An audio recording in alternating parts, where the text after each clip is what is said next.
Matt from the Dirty Deuce. Welcome to Let's Go.podcast. We've been planning this for a while. You're in town. I'm super stoked. So welcome, man. Yeah, thank you for having me. Yeah, it's going to be a good time. Sorry, my co-host is not here. Sam is not here. This is a little more bare bones. It's just you and me, but it's totally okay because you still got to get the work done. You know what I'm saying? Right. But it's all good. But Matt, you're not... Let's see. You flew in to visit family. And that's why we finally figured this out to get you on the podcast. But you originally, right now, you work up north in Washington as a firefighter, right? Correct. When did you go up there? Got there in 2011. Can you go a little closer to the mic? My bad. There you go. I got there in 2011. Military brought me there. Okay. Separated from the military in 2016. And we decided to stay there. When you say we, it's because you got a lady with you? Yeah. My man. We have a family. Yeah. Okay. So when you were in the military, what was your MOS? What did you do in the military? Well, I was Air Force. I was a firefighter in the Air Force. Oh. Yeah. Okay. Yep. Okay. And how long were you in for? Just over 8 years. Okay. What did you get out because of the fire service? Yes. That was the whole goal. The whole goal was to work for a big city department. Okay. And I was using Air Force as some experience and, as a stepping stone towards that. And so, yeah. My God, dude. No, is your wife significant other? She in the Air Force too? No. Was she? No. Okay. No, she wasn't in the Air Force. She actually, she was going to join the Air Force. I was like, no, I'm going to do this. Oh, okay. We were high school sweethearts. What? Yeah. No way, dude. Yeah. Do you know how rare it is for high school sweethearts nowadays to make it, especially in our society and how quick things move? I call it a fast food society.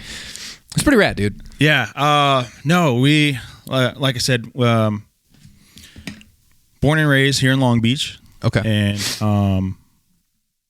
went to Long Beach Poly, not too far from here. And yeah, I was in 9th grade. She was in 10th. Oh, she's an older woman? Look at you. No, I'm older by 5 days. Oh, okay. She skipped first grade or something like that. But you got a smart one, boy. Yeah. We met at Long Beach Poly. I did not think we would be, fast forward 20-something years later. Wow. With 4 kids, and so that's cool though, man. I like stuff like that. I mean, it's beautiful because. So you're saying you guys have been together 20 years. How long have you been married? Okay, dang, you put me on the spot. Oh yeah, she's listening, and she's probably watching right now, dude. You better get it right. Well, I know that we got married on Veterans Day, so. Oh wow. November 11th of 2006. So. Whatever the math is. Dude, wait a minute. Were you guys 18 when you got married? 19. 19? Yeah. Woo! If I got married at... No, that wouldn't have worked, bro. Were you 19? You guys are 19 years old? No, it seems like... No. Dude, that's... Hey, look, if you're 19, kudos to you, and you guys are still together, that's awesome. No, we were 20 at least. 20, yeah, okay. We were 20. Okay. Yeah. Now, are you Pacific Islander, Hawaiian? Yep. Are you full-blooded? No. No one's full-blooded. No one's full-blooded? Yeah. Was that a really dumb comment for me to make? No. There's maybe 1% full-blooded. Okay. But yeah, no, I'm Hawaiian, Samoan, Filipino, and white. What about your wife? She is African-American. My man, let's go. Dude, that's what I'm talking. I say it because I'm mixed. My mom's black, my dad's white, so I love it. African-American, or her sister did 21andMe and found some Eastern European in there too. Okay. So, but yeah. That's freaking awesome. But she's mixed as well, so you wouldn't be able to pinpoint that she's full-blooded African American. Yeah. Well, that's pretty cool. I mean, seems pretty she's probably pretty loyal, dude. She's gonna follow you to Washington and get married and all that. I mean, it's a lot, dude. It's a big change. It is. It's quite a bit. Yeah. Well, do you like being up there right now? I mean, since you grew up in Southern California, you kind of, it's a surf vibe community out here. There's a lot to do. You can snowboard one day, surf in the morning, snowboard in the afternoon. How was that transition? I mean, it was from the military, but you also got hired as a firefighter, which is what you wanted to do. Right. I mean, did you ever think about leaving where you're at and coming down here to be a firefighter, or do you just like it up there? We were just at a fork in the road, and we're like, because I had a job offer to go work for Fed Fire in San Diego. And, we decided just to stay up there, and yeah, That's like home. It's pretty much just home base now. Yeah, right? yeah. We loved it in Washington. I kind of see it as like a cleaner version of Cali, but yeah, a lot of trees. Well, yeah, and Tacoma, isn't that? It's Tacoma's south of Seattle, right? Like south, about west or so. South, yeah, south, yeah, just about south. Okay, 25 minutes south, 30 minutes south. See, that's interesting because you had a lot going on up there, dude. Yeah, especially Seattle fire. I don't know about where where you're at, but with everything that's happened up there, with was the autonomous zone, something like that. How was that for you guys? The Chaz. Yeah. It kind of made its way south during that whole time period. I'd say the politics up that way kind of like destroyed the beauty of it. The fire service. Well, no, not or just what was happening. Yeah, just like the state itself. Okay, but yeah, no, with the fire service, it's just been, I don't know, just getting beat up quite a bit. Just like probably everywhere. Yeah. Dude, no sleep. We're getting forced all the time. Mm-hmm. Well, with that, I mean, I don't know. We don't want to say where you live, but that, with that autonomous zone, and it seemed like lawlessness that was happening. Yeah, there still is right now. Yeah. See, it's crazy. Is that playing into the suburbs where your personnel live? No, not so much the suburbs. I don't think so. No. Well, I mean, would you call it the suburbs as far as living out? What would you call it living? Because you can live out more in the forest, right? Be a little more secluded if you wanted to.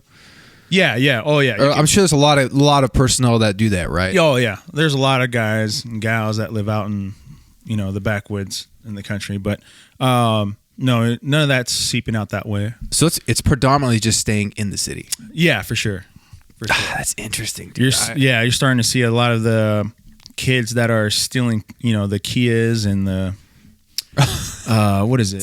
Hyundais. Kias, dude. Yeah, they steal these vehicles and they go joyriding, and that's a lot of the calls that we see. Yeah, dude, it's you have to have rule and law and order. Yeah. I get it. You don't want the man to hold you down. Right. I'm right there with everybody. But you also can't have lawlessness because you're seeing what happens when there's no law. And I'm sure, has there been a lot of people leaving Washington, or at least where that is happening? Yeah. Some of the guys, one of my good friends, he left and moved to the east side, or he got a job over on the east side of Washington, and he lives in Idaho now. But yeah, there's quite a few people that are departing that way. So. Damn, dude. I'm telling you that how do I say this? But when you get in the fire service, you kind of think that politics, you don't understand the politics behind it, because it is a government agency, right? Yeah. So it's always, honor, integrity, teamwork, loyalty, brotherhood, sisterhood, all this stuff, right? Take care of each other, and you get in, and it's pretty much politics and money. Yeah. You're kind of like, what the heck happened? It's all money, really, yeah. Oh, it's crazy. And that's why you're seeing like all this stuff, with the government and, defund the police, which I don't agree with. Right. Do I like cops all the way? I don't know. I'll leave that to everyone's imagination.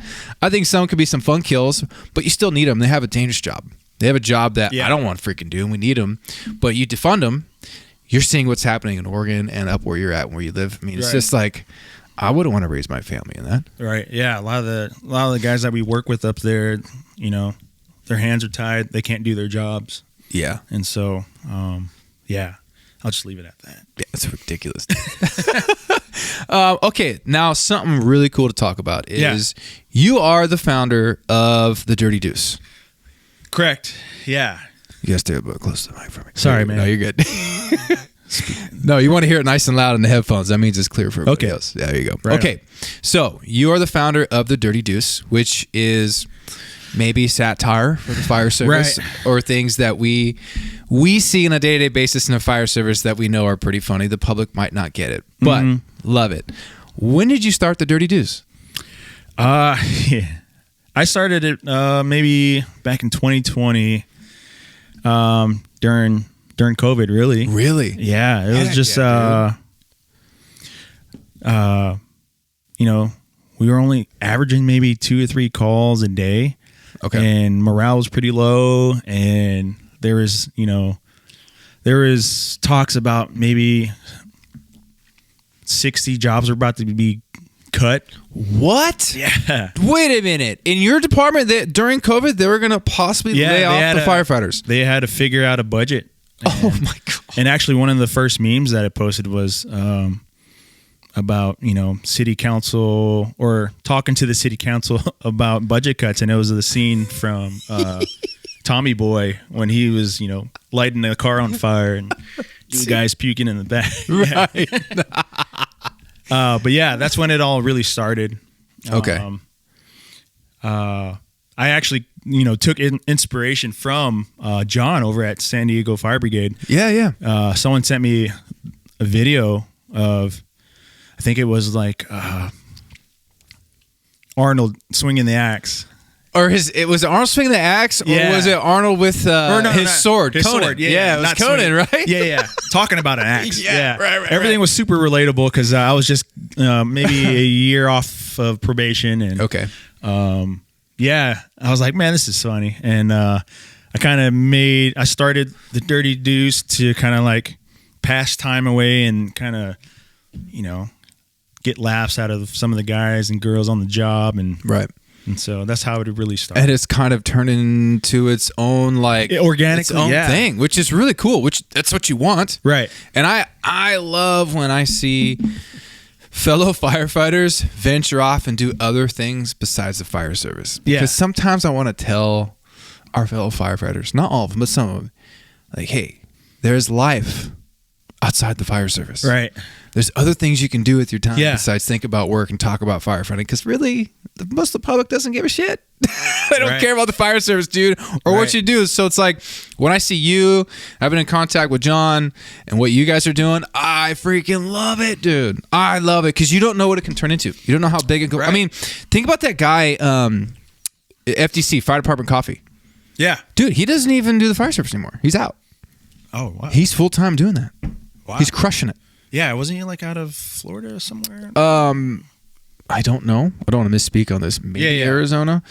But I know he's doing the fire department coffee full time, and he's got like a warehouse. He's making his own beans and stuff. Dude. It's pretty rad. It's pretty rad. Yeah, I didn't think I would be sitting here with like merch, like hats. I know, right? I didn't think it'd grow to that point. It's so even rad. The design itself, like I made that up from just an app on my phone. Like, okay, so when you're talking about this, you're talking about is that who's that actor? Leonardo DiCaprio? Yeah. You made that logo on there with the Dirty Deuce too. Okay, so everyone can see what I'm talking about. So originally it was just there it is. Oops. It evolved quite a bit. Okay. So the original Dirty Deuce, because I was working at a station 2. It was a logo that I created for our station. I'm sorry. Okay. And that was the logo. Then I was told, hey, you can't use that. It's like department stamped. God, well, there's always fun kills in the fire service, but, man. It was, I get it. But come on. It was It was Anyways, then it evolved to I think it was like some generic firefighter with him like calling out like, okay. And then it evolved to the Leo, which is like the meme lord of, dude, that with, you just put a helmet on it and yeah, man, I can't even begin to tell you how many reposts and how many times I've seen that Leonardo DiCaprio with the fire helmet. Yeah, it's so funny. And not even firefighters, just regular people That's what's great. And the reach of social media and like what you're doing and how actually it shows how important it is to laugh at yourself. Comedy. Yeah, exactly. I would say that the memes or the content that's being put out was at that time what we're experiencing as a department or what I'm experiencing, and it was just a way to pass time and just laugh and distribute out to the masses. So well, when you started doing this, did it kind of blow up in your fire department first, like your personnel, or was it just kind of like all over the place? It started kind of coming in. Yeah, I'd say it grew. I try to keep it anonymous at first, and then it's hard, dude. Then, yeah, that's really hard.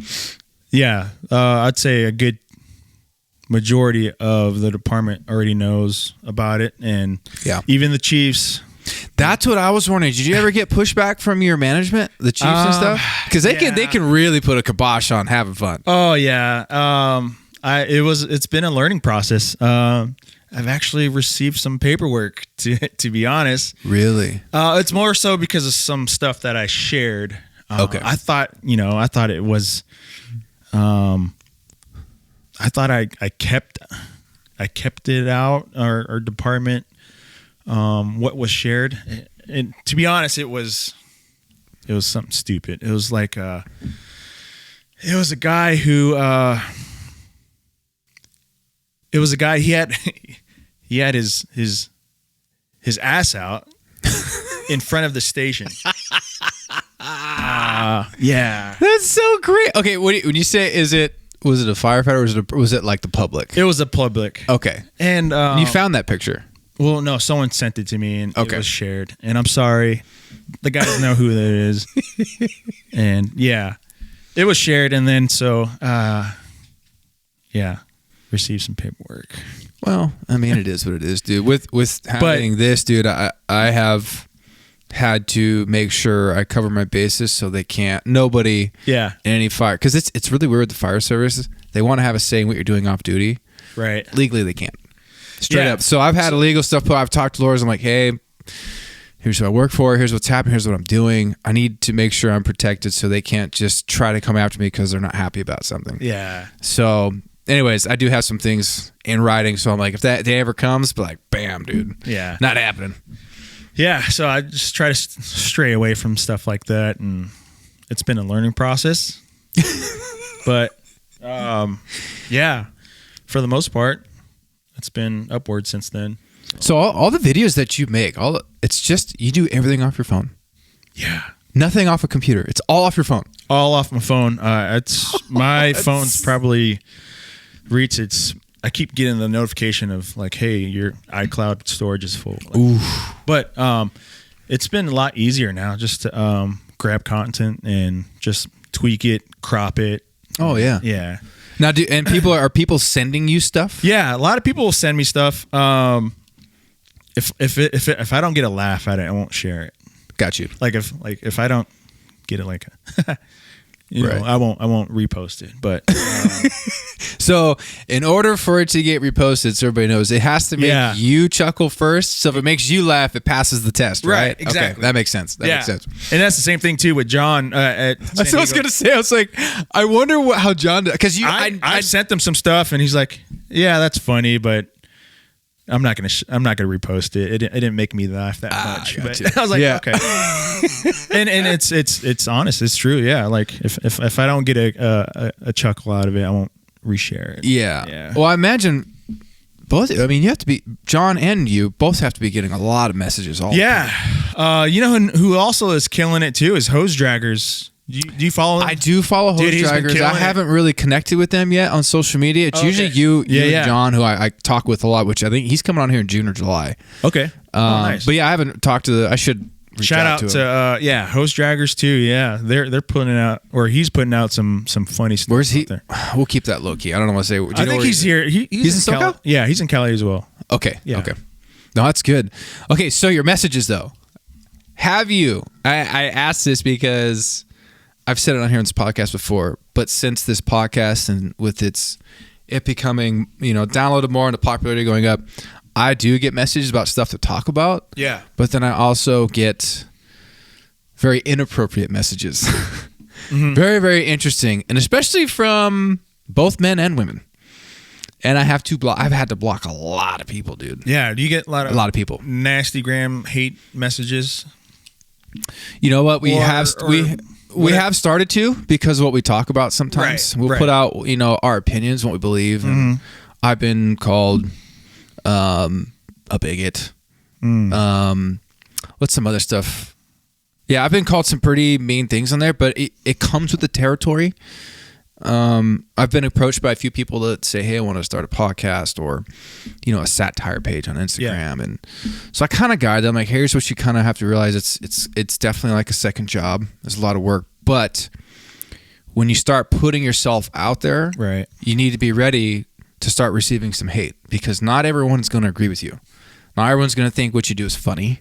Right. Not everybody understands, at least for your page, like the fire service. Mm-hmm. Not everyone's going to be or agree with the things that I say in here, but that's okay.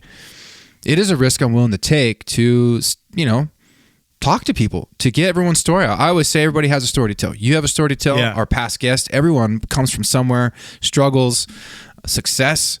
Let's talk about it. But in those conversations and in the things that we make and put on social media, you're going to have the hard conversations or talk about things or put things out that people might not agree with. Right. Like I love the Hillary Clinton memes. I've reposted them on the Instagram for our podcast, and it's gotten flagged. People get upset. Yeah. I've gotten F you, F that. I'm reporting you. This is hate. I'm like, it's not hate. It's just comedy. That's one thing I try to I try to stray away from on the Dirty Deuce, is to get political. Yeah. Yeah, I think I just shared one of, Joe Biden saying Merry Christmas on 4th of July or something like that. And got some backlash. It's so good though. Right, like why? My thought is like, what? There's a lot of things I love about firefighters, and there's a lot of things that I don't. But there's the humor in the fire service is, I think, unmatched. Mm-hmm. The quickness, the quips from people, and just the comedy. And I'm seeing it on your page, which is amazing. The fire brigade. I mean, I love that humor being out there, but I think it's healthy to laugh at yourself. Yeah, especially in our job, and the stress that we go under, and the things that we see. I'll tell you right now, what you're doing with your social media and making those funny videos is having more of an impact on our fellow firefighters in a positive way than you think. Because there's been many times where it's like we've had long shifts, you're just dragging, it sucks. Right. And then your buddy, the firefighter in the back, I drive, but the firefighter in the back sends you something from the Dirty Deuce. You're like, oh shit. Like, dude, that's hilarious. Yeah. But we need those moments. We need to have that laughter in the fire service, in our culture, in the firehouse, at the station, because reality is, dude, we're always called everyone's worst day. And the general public, our families, they don't know everything that we go through. Many think it's just a shiny red engine and a uniform.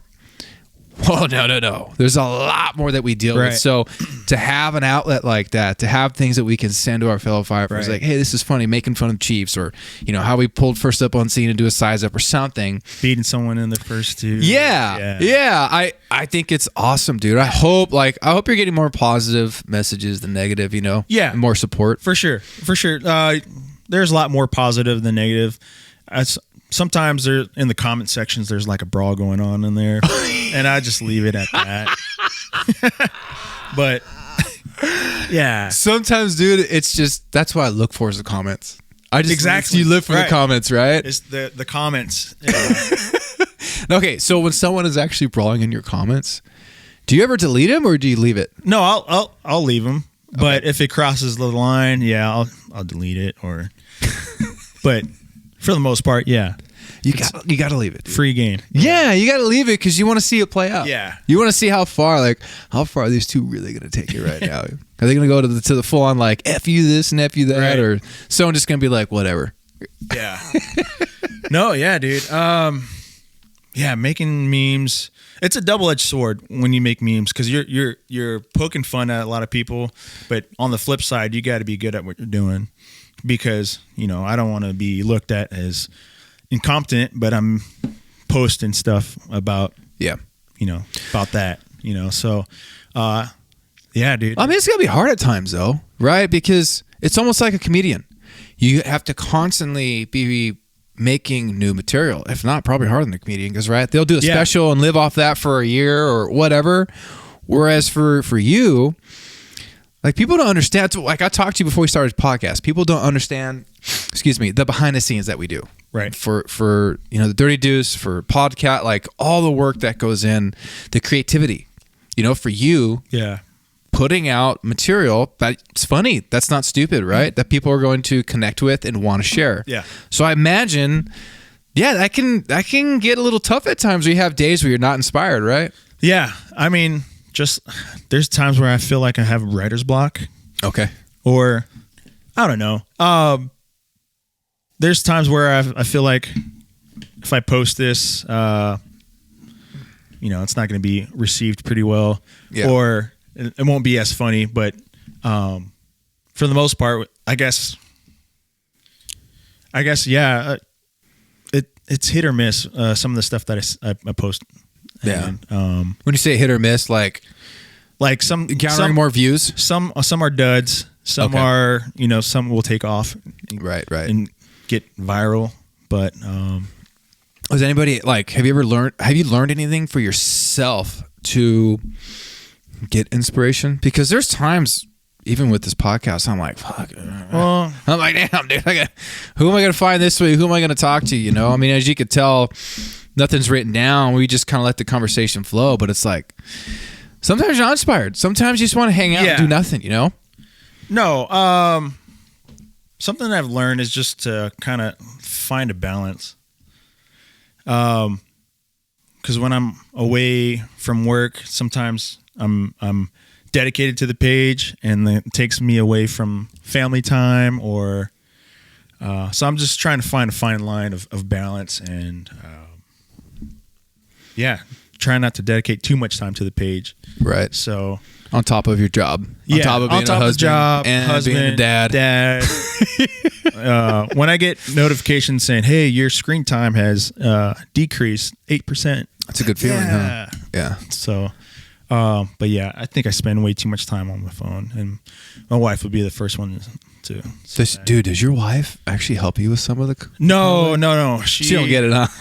No. Well, yeah. No, she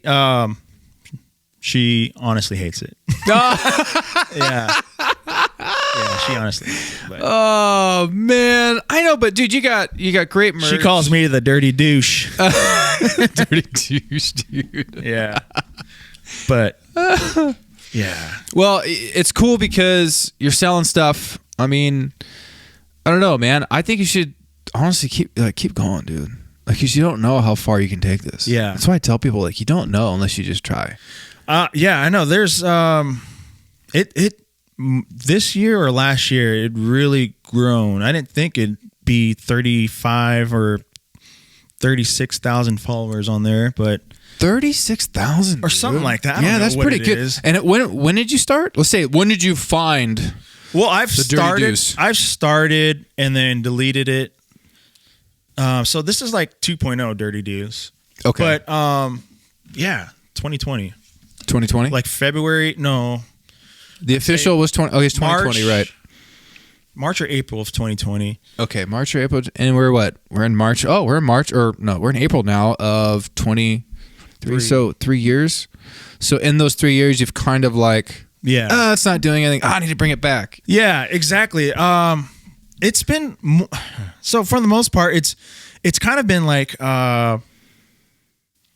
almost like therapy too sometimes. Oh, absolutely. Yeah, absolutely. It's been therapy too. I don't know. It's just a coping mechanism from some of the crazy calls we experience, and absolutely. So every time when I feel like I'm about to just throw it away, delete the account, I'm like, no. Something pulls me back. Yeah. And there's a few times where I contemplated just deleting it and saying I'm done. Nah. But I feel you on that, dude. There's a time frame where I was gonna. I took maybe 2-week break from it. This was like back in January. Had a couple rough calls back to back to back. We had a firefighter that passed away from cancer. Damn. And yeah, there was a lot of stress going on at the time, and I just said, I'm going to take a break from this. Yeah. And then, so 2 weeks passed, and I was like, no, something, I need to get back on there and get creativity, dude. Yeah, creativity Yeah. and laughter mostly. Yeah. I guess laughter is the cure for a lot of that stuff. And, Yeah. No, I understand, dude. I think a lot of people don't understand it because I would consider you a creative. Yeah. I'm definitely a creative. I love seeing things come together. I used to play music a lot. I used to write music, and there's something in it that makes you thrive, but also like in an odd way. I don't even say it's not even odd, but it helps you cope with certain things you're dealing with in life. Right. Because to do well, you have to focus on this one thing. So get your mind off it. You can kind of focus on, next thing you know, you're laughing. And as we learn, it's proven by science, laughing, that's those good endorphins, that good release, right? Laughing brings healer. Yeah. I tell people all the time, laughter is such a good thing. So I get what you're saying, because this year, in January, we took a full month off. I told the whole crew, I said, hey, after New Year's, month off. Like, everybody just go do your thing. We need a break. The podcast will always be there. It's all good. Yeah. It's like, it's not a big deal. Because really, is it a big deal if I miss a month? Right. Is my podcast going to end and social media just implode because I didn't post anything? Yeah. No, because we have been going hard for, 2 years straight, without taking 1 week off. 52 episodes a year, man. Wow. So, I hit a point, I was like, man, like, we all need like just a healthy break here. Mm-hmm. Just from doing this, to be with our families and do our thing. And man, we came back so rejuvenated and good. We built this new studio, and it's good to take a break, man. There's nothing wrong with that. I try to tell people all the time, when you're a freelancer, entrepreneur doing your own thing, it's not a big deal if you're not on social media for a while. It's almost like our culture has made us like, we got to be on social media. Yeah. But dude, take 2 weeks off. Guess what? You came back and it was still there. Yeah, exactly. And when we took our month off, our downloads actually went up. Wow. That was a weird thing. I disconnected fully from it. I didn't look at our host website. I wasn't tracking anything. It's kind of like a drug. People want more of it, right? Like, it's when almost you go away. Yeah. Yeah. It's like, it's the supply and demand. You go away for a little bit. Now people notice like, hey, where Tim and Jordan go? And Sam, what happened to the monthly reviews and the guests and all that? But it's okay. Like, all I want to say is, yes, take a break when you need to take a break. There's nothing wrong with it. But I also can see why it's an outlet for you. Mm-hmm. And you don't realize maybe, but it's become an outlet for a lot of our brothers and sisters across the country, if not maybe the world, that are in the fire service. So, dude, keep going, keep doing that, keep lighting that fire and being funny and cultivating things, because I know it's making more of an impact than you think. Yeah. And when you're tired, take a break. Yeah, exactly. Call me and fly on out, dude. I've got an extra room here. You can hang out, dude. For sure. Yeah. We'll call John. Get John up here. No, like our department too has been pretty proactive in the whole PTSD, and my buddy Cody Shea, he put together a documentary called "The Call We Carry." I don't know if you've seen it yet. Dude, no way. I saw that come out. Yeah. Okay, so does he work with you? Yes. Awesome. Yeah. Okay. I had a small, hand in helping him make, the documentary, but he's won quite a bit of awards. Excellent. He's actually in Phoenix today or this weekend for the Phoenix Film Festival. And so, really? Yeah. Good for him. But yeah, that documentary saved lives. So absolutely. Yeah. The whole PTSD thing and mental health awareness, not just in the fire service, but with our police personnel and our private medics and EMTs. Yeah. It's now definitely coming to the forefront, but it's still just a little bit taboo to talk about. Mm-hmm. But I know that our department does pretty well at providing us free programs. Right. From California to up in Washington, is your department taking that pretty serious? Yeah. Oh, for sure. Yeah. Okay. So there's a lot of support for your personnel to get them help when they need it, right? Yeah, absolutely. Yeah. That documentary was supposed to be just like a 5-minute infomercial for our department. And Cody was like, no, but I can't do this in 5 minutes. So it expanded to about maybe over an hour. I don't know how long the film is, but it's over an hour. And yeah, he did such a great job, and our department's very forthcoming. Yeah. If you received, any kind of traumatic events, you could document it and They'll help you. OJIs, yeah. Okay, good. Yeah. Good. So, yeah, they're pretty. And just so people know, OJ, that's time off to get yourself help. Right. Okay. Yeah. That's so good, because unfortunately, I need to look up these stats, but I know a few years ago, heart attack was the number one killer. Right. Heart attack, and it was like cancer, back to heart attack, but now it's suicide. Yeah. Amongst first responders, firefighters, and that bothers me, because I've had my own issues, and I've reached out for help, and it's from the job. Yeah. It's from, being overworked, being forced. We're working a lot, but what comes with that is more traumatic calls. Yeah. More things that the average public won't even see in their lifetime, and then we see it on a shiftly basis, Right. all the time, and it starts to desensitize you. And I know for myself, for a while, you bury it. You hold that in, you keep pushing it down, and you get back in the rig, and if you're affected by it, it almost, for me, I'll just speak for myself. You're a little bit afraid to talk about it, because you don't want to feel like the weak person in the rig. So whatever, and you just keep pushing it down. What I've noticed is over the years, you're gonna, as people, fire service, Bellevy, it's gonna build up, and you're eventually just gonna blow up. Right. Something's gonna happen in either your private life or on the job that's going to trigger something. And unfortunately, I've known a few people who've made a permanent decision to a temporary problem. And it's sad, because it doesn't just hurt, your friends, but your family. What legacy does that live? And I'll be real, I've been there. You're maxed out, dude. You're like, dude, what the F is going on? Like, why am I feeling this way? Why would I feel like I can't process thoughts? Yeah. Why are these emotions hitting me now? And so I'm a huge proponent on first responder mental health. Right. I think it's very important. It should be talked about, and no one should feel embarrassed.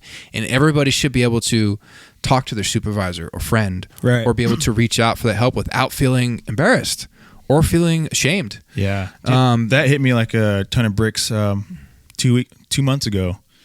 We had a pretty stressful call, and they try to bring everyone that was on the call into a room and do a quick debrief. Yeah. Well, they call it a defusing.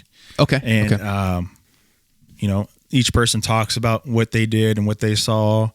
And when it came around to me, I ended up crying. Like it hit me. It was I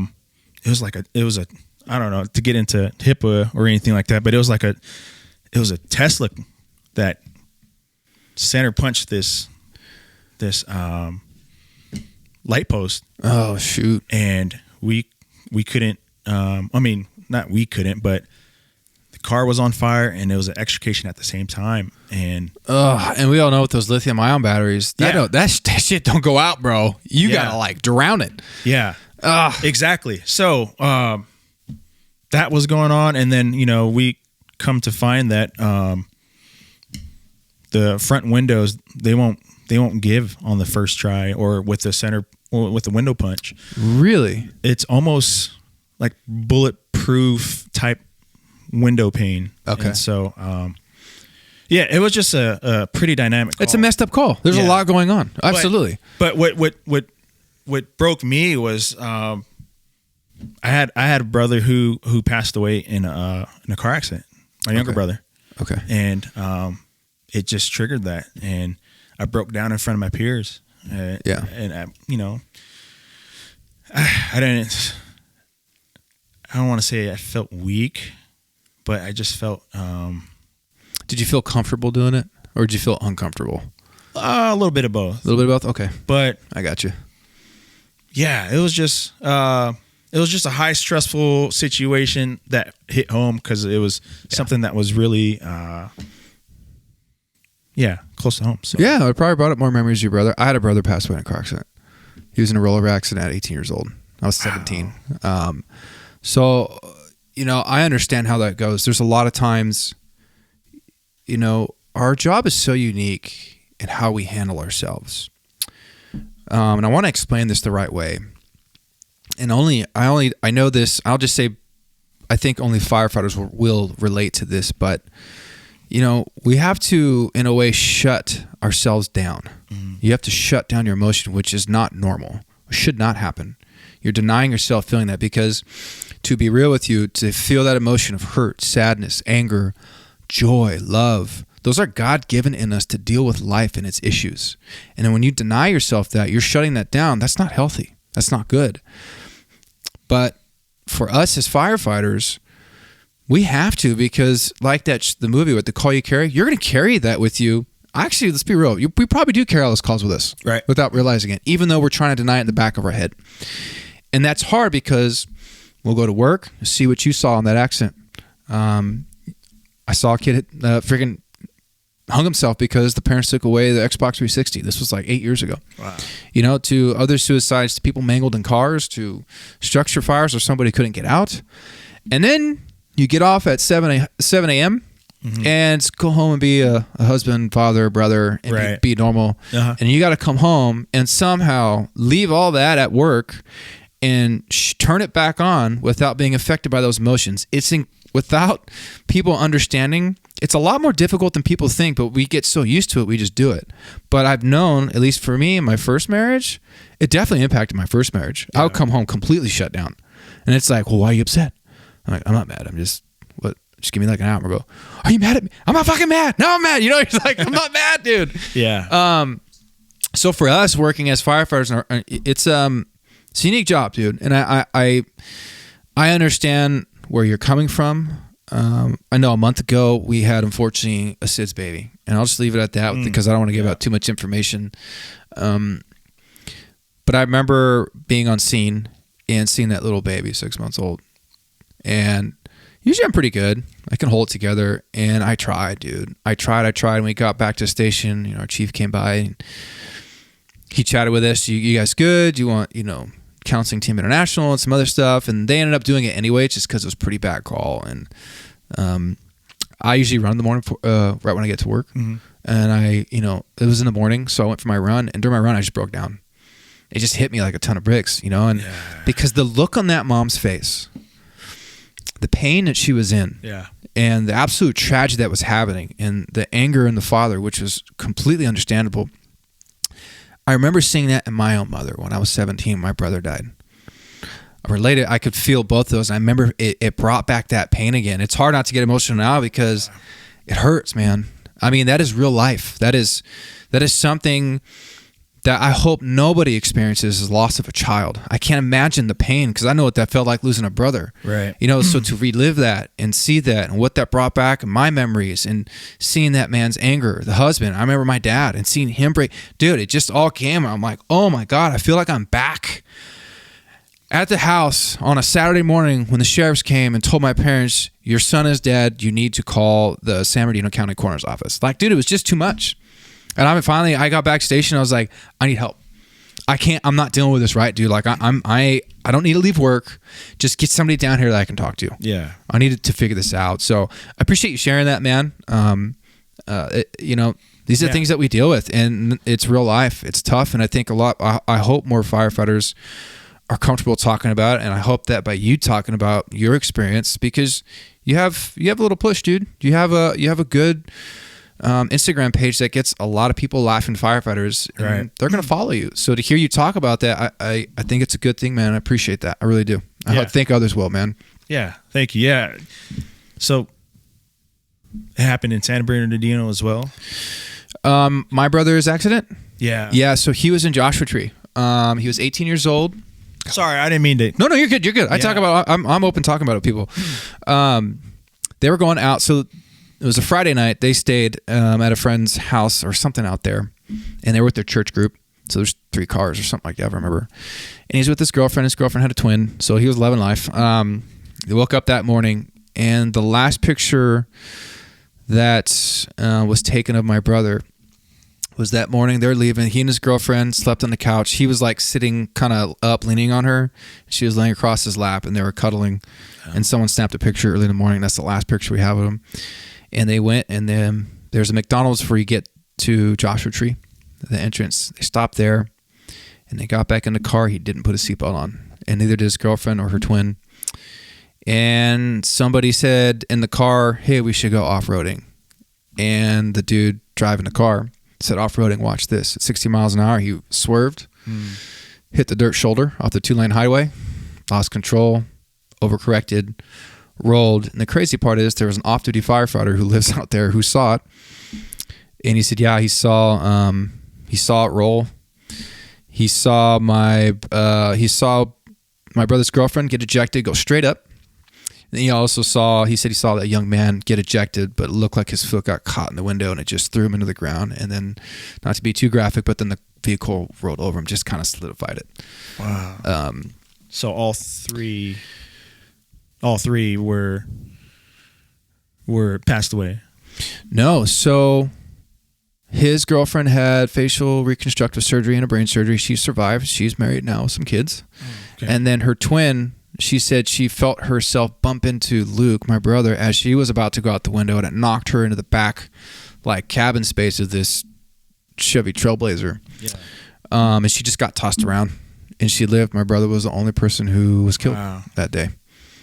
Wow, man. Sorry, I didn't mean to. No, you don't have to be sorry. No, yeah. Dude. I try to tell people I don't mind talking about it because I've talked to others who have lost family members in that fashion, or honestly, we've had calls throughout the 16 years of me being in the fire service, people who've unfortunately had family members die on scene. We're first on, and I try to console them, like, come here, like, I know what you're going through. Yeah. Here's what happened. Like, yeah. I'll cry with you. Yeah. Like, this is going to be one of the toughest moments of your life, and there's nothing I can do but sit here and console you and cry with you because I know what you went through. Mm-hmm. You know, it actually does help people, you know? So, yeah, unfortunately, that's how he went. That was back in 2004. Wow. But it's crazy because, dude, I can remember it. It's so weird when you have moments. I call them life moments. Moments like that, they're stuck in your brain forever. Mm-hmm. I was 17 at the time, but I remember it clear as day. Doorbell ringing. There's a sheriff outside. And then hearing my dad running into the backyard screaming, oh no, the worst has happened. And I was like, what do you mean? What happened? He said, Luke's dead. And then seeing him just break down. You know, it's crazy. It's crazy shit, bro. You're like, what? You know, I'm 17. I don't know how to deal with this, you know? Wow, man. So I can understand, you know. I didn't realize you had a brother pass away, man. That's hard. It's really hard. He passed away in Victorville. He almost somewhat similar. He didn't roll over. There's still a lot of unknown when it happened or what happened, but it happened like at the stroke of midnight. And no shit. Yeah, he lost control, spun out, and there's like, you know, the older style Suburbans, heavy. Oh, heavy, yeah. Tanks, man. It impacted his Scion, and the whole back end was in the front seat. Oh my god. Yeah, it was pretty tragic. I was on probation. I was gonna say, what year was that? So that was during probation? Yeah, it was 2018. I was on probation. I remember the night. I remember the morning vividly. Wow. My one of the paramedics came and woke me up. Hey, your wife's downstairs. And no shit. My wife. You probably knew something was up, huh? Well, I looked at my phone. I had missed calls from my dad. And dude, that's when you know something's going down. Yeah. Oh my god, man. So it was like it happened a couple days before my last shift, big test. Yeah. And it kind of messed with me. Obviously, it impacted me quite a bit, but finished out my ladder test. I aced it for some reason. That's what I'm. Let's go, baby. That's what I'm talking about, son. I don't know. That must have been a whirlwind of a time. It was shitty times, dude. I resented my wife for a while too, because she's the one who broke the news to me in my place of work, and it was a rough time. That's hard, dude, because probably you didn't realize you're probably what else are you gonna do, you know? That's so hard. I mean, I can't imagine delivering that. I've had to do it, delivering this to people where someone's passed away. But better your wife than anybody else, I would say. At least it's someone you love, dude. Right. That's hard though. That's dude. I don't blame you. That's hard. Yeah, that's a hard thing. I have 2 younger brothers, and she's like, "Your brother passed away," and I'm like, I thought it was my youngest brother at first, but it was the middle one, Kai. Yeah. So, yeah. Damn, dude. So, but we were golfing before I came here. I used his clubs. And that's so golfing, rad. Yeah, dude. golfing with my dad. Good, and, good, very good. My dad was like, "Man, that El Dorado Park." He's like, "This place holds a special place in my heart." You know, hearing those clubs again. You know. Yeah, that's deep, dude. So yeah, I mean, I was chasing the ball over today, but I didn't care. It's all good. Yeah, it was just. But yeah. Using his clubs, he was a great golfer. So that's awesome. And he was your younger brother by how many years? He was he was 28, and then at the time I was like 31. Okay. So yeah, but yeah, he was actually in EMT school. Oh, was he going down the fire route? He was dabbling a little bit with trying to figure out to be a firefighter or just a EMT at the time. But yeah, man, yeah, you know what, dude? It's I appreciate you bringing this up on here because you know talking about something that tough, and how it triggers things is hard. I didn't know that we had that in common. Yeah. Oh yeah, I mean I'm very honest on here, but a lot of people don't truly know who I am and the things that have affected my life and what I've been through. And things will come up, and I'll share them on here. And next, you know, I'm getting messages like, "Oh, dude, I didn't know. Thank you went through that." Well, am I going to advertise it to people? So, yeah, same here. I come in here on the podcast, showing who the guy is. The face behind the dirty Deuce, baby. Yeah, just putting yourself out there. But I was like, man, dude, should I come on the podcast or not? But you know, I really wanted to, I guess. Get uncomfortable for a bit. Absolutely. I'm not gonna lie. Earlier in this podcast, I probably blacked out maybe a few times. You're fine. Dude. You seem a little nervous. You seem a little nervous, dude. You're a little short on some things, but it's all right, dude. Yeah. I tell people it's not the lights. Yeah, most people don't see all the stuff that's over here, which so people know this is our last podcast with this setup. Yeah. So I didn't know what to expect when we came up here, but this is pretty nice setup. Yeah, it's not bad, dude. So this is all the table's gonna be gone. These chairs. I don't want to say too much. The new setup's gonna be pretty dope. Yeah. And we're gonna be able to fit more people in here. So we can have 2 people on at a time or 3 or whatever. So it'll be pretty cool. But I'm glad you went in your comfort zone, dude. I'm really glad you shared your thoughts on PTSD and what you've been through, and even with your brother. You know, you don't know what people are going through in life, and that's why I'm so big on accepting people where they're at. I could care less who you love, who you worship, who you bang, who you kiss, who you're in love with. It don't matter to me. My thing is, are you good? Is everything okay? Are you good? You know what I'm saying? And so, you know, we can relate a lot with the whole our brothers being gone, and it's something. What's the best way to put this? I'll never get over it. I've learned to live with it.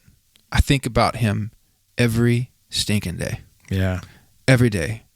And people will never understand the amount of hurt and pain that brings, and how deep that touches literally your soul. You know, and we still are expected to go to work and perform. Mm-hmm. And that's the hard thing I think about life, because death is so permanent. It's like, I never got to say goodbye.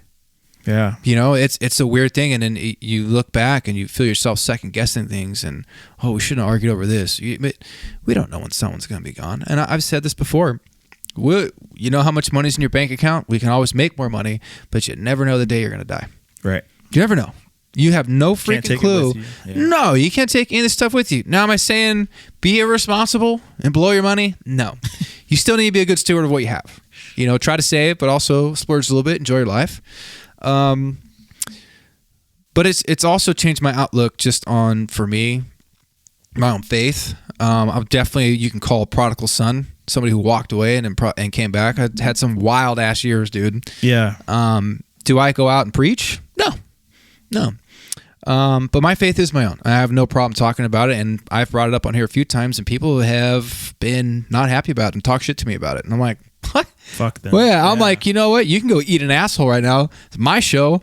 You don't have to fucking listen. Exactly. Am I the best person believer? No. But you know what? I do believe in the Creator and what He's done for me. I know how much He's healed a lot of pain that I've had in my life, a lot of letdown, a lot of things that were out of my control, a lot of things in my life that I fucked up, that I was in control of and hurt other people. Mm-hmm. And so you got to live with that. Some of those things are hard. That's real difficult, man. Yeah.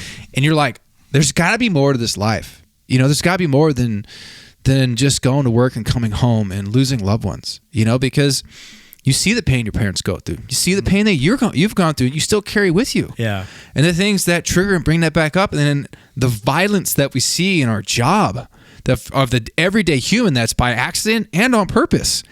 And you look around, it's like, yo, man, what the... I just want to see what the hell is going on. What's going on around here, you know? So, you know, a lot for me, there's just it's brought a lot of growth, hard growth, dude. Mm-hmm. Hard, and man, and it's crazy when we see death so much in our job, but when it happens to someone you know, it's so different. Right. It's so different, man. So all I can tell you, man, is you know, I'm sure you've talked to a lot of people about this, but with your brother being gone, how it happened, it's hard, dude, but there's light at the end of the tunnel. And you'll be able to use that story, not just on here, but with other people to relate and chat with them. Be like, hey, you know what? I know what you're going through. Yeah. Here's how I handled it. Here's what went down. I mean, it sucks, dude. Losing loved ones is hard. And I always try to tell people, ain't nobody making off this earth alive. Yeah. So you better use your time wisely. Do it well. Treat people well. Mm-hmm. And I say grace, love, and forgiveness, dude. Just freaking love the people you got, because you never know when they're gone, dude. Right. Never freaking know. Never know. Yeah, dude. Any given moment we could be gone in a blink of an eye. And it happens so quick, dude. So nuts. Yeah. So fragile, man. So freaking fragile. Yeah. So I look at MVAs a lot differently, or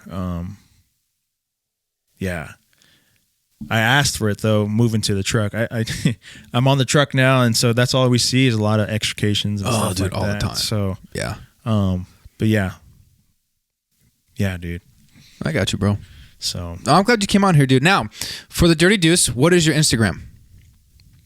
What do you mean? Like what's your Instagram handle so people can find you? At the Dirty Deuce. Now, is that the number 2 or spelled out Deuce? Because a lot of people think Deuce is 2. Yeah, DEUCE. Hell yeah. And then you have merchandise. You got everything people want to buy on there, right?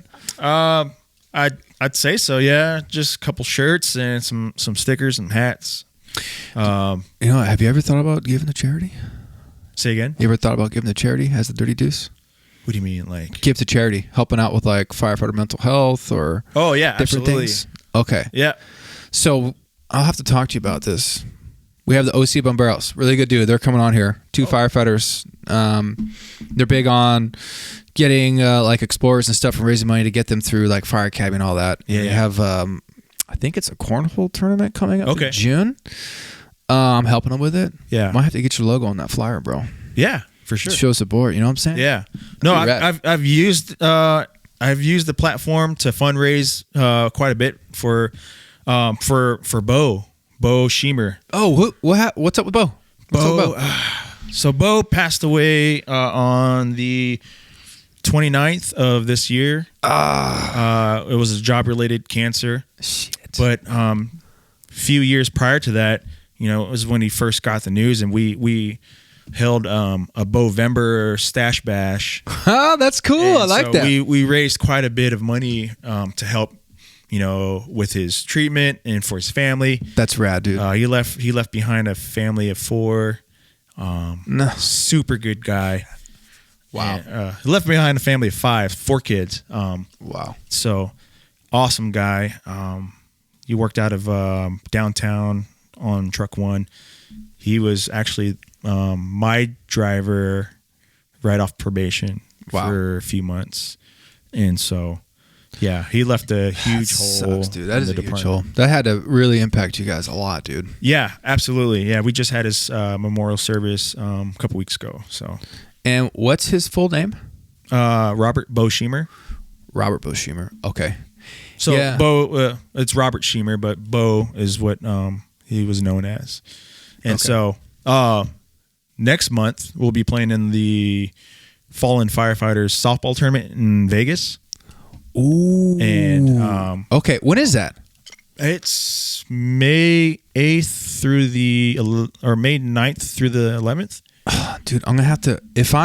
I gotta look this up. Because I got a vacation coming up here in May. I'll be gone for 2 weeks. If I'm in town, dude, I might just have to freaking roll out. Oh, it's a blast. It's a good time out there. That's super cool. There's over 50, 60 teams that are injured, but our jerseys this year will all say Schemer on the back.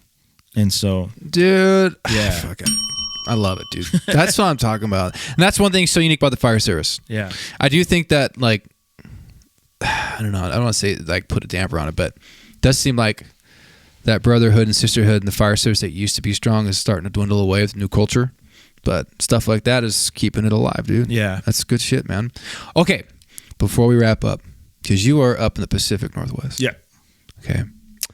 We're going to put our tinfoil hats on here right now. Okay. Okay. I love reading UFO stories and stuff. And Dude. from what I can have seen in my own little research, whatever you want to call it, there's a lot happening up there. Yeah. Okay. Have you witnessed anything or heard any stories? Okay. February. I love this subject, by the way. I love this subject. Yeah. February. I was in Arizona Okay. for my son's football tournament. Anyways, we were staying with a friend of the family. He was showing his drone around. It was flying up and down. Anyways, he had his drone maybe, I want to say 100, 150 feet up in the air.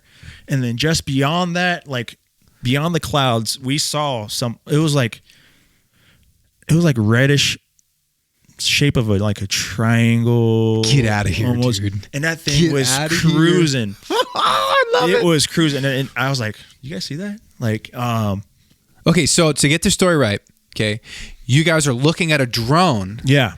And when you were looking up at the drone, you happened to see something that was past the drone in the clouds that was... It was cruising pretty fast. Like, Was it super noticeable or was it 'cause small? You could make out, like planes off in the distance because there's a airport in the area. Okay. And his drone can only go up a certain height. Because, Right. The flight. FAA. Yeah. But if you compared that object and the planes that were flying off in the distance, that thing was going maybe 8-10 times as fast than those planes. And No it was, way, dude. it was weird. So Interesting. I'm a believer. I don't know what it was because it wasn't in space. It wasn't dude, yeah, I don't know. Hey, man, look, you never know. I say I'm a believer as far as I have faith in my creator and believe in God, but I also think I'm not going to put God in a box. I think this universe is huge. Oh. I'm not saying green aliens, but what's to say that there isn't something, other life forms out there? I mean, if you're telling me there isn't, that means you're telling me you're God, right? No, you're not. So it's like, I think it's beyond our thinking capacity at times to realize how big our universe is. Right. And that there's billions of galaxies that mimic ours. Right. And you're going to say we're the only living thing? Get out of here, dude. Yeah. You know what I'm saying? I'm like, stop it. You know? I thought I saw something. There's more stars out there than there's grains of sand. Oh, I believe it. Yeah. I believe it. 100% believe it. But yeah, I'm a big believer. Oh, dude. I just... Well, I want to say I always try to discredit the images out there. I do too. No, I get you. Yeah. But I believe there's more out there than we know. My man, dude. Sound like Come here, bro. You're in good company, dude. That's what I'm talking about. I just want to ask because... Agent Scott. Yeah.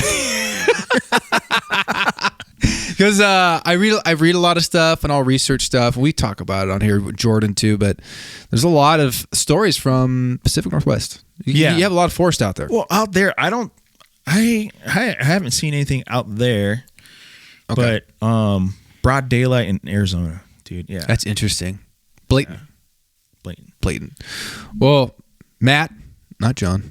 I was calling him John earlier, thinking of John from Fire Brigade. What's up, buddy? Yeah, he's got his Fire Brigade shirt on, dude. Yeah. Let's go. Matt, thank you so much for coming, dude, and just talking about you, the Dirty Deuce. Yeah. Your funny Instagram page, being open and honest. Dude, whenever you're in town, you always have a spot in my home, dude. Yeah. Absolutely. I appreciate it. And thank you for being so open and honest and sharing and talk about firefighter mental health, your brother who passed away. It's huge, man. I think you're going to inspire a lot more people than you think. Keep doing what you're doing, honestly. Yeah. Thank you. Thanks for having me on. The Dirty Deuce is just a satire page that kind of blew up out of nowhere. And I don't do all the content. I produce a lot of the content, but huge shout out to one of the guys in the area. He sends me a lot of stuff that is gold. His name, his Instagram is, I believe, is EMT Adam or something like that. Okay. But a lot of the viral videos that I've put out there were because he shared them to me and I just tweaked it. But he sends me some gold stuff. That's awesome, dude. I like it, man. Well, thanks again, dude, for coming on. We're gonna do a Let's Go on through. You ready, dude? Yeah. All right. 1, 2, 3. Let's go. Bye, everybody. Thank you so much for listening in. If you liked what you just listened to, please leave us a 5-star review on Apple Podcasts and on Spotify. Please follow us on YouTube, on Instagram, and on Facebook. And a big shout out to Stephen Clark, our sound editor. He's a huge part of this team that is unseen. It's 89 Barbers, our first sponsor. Look good, feel good, be great. That's 2 locations, Orange, California, and Long Beach, California. Book your appointment online, 89barbers.com. Bye, everybody.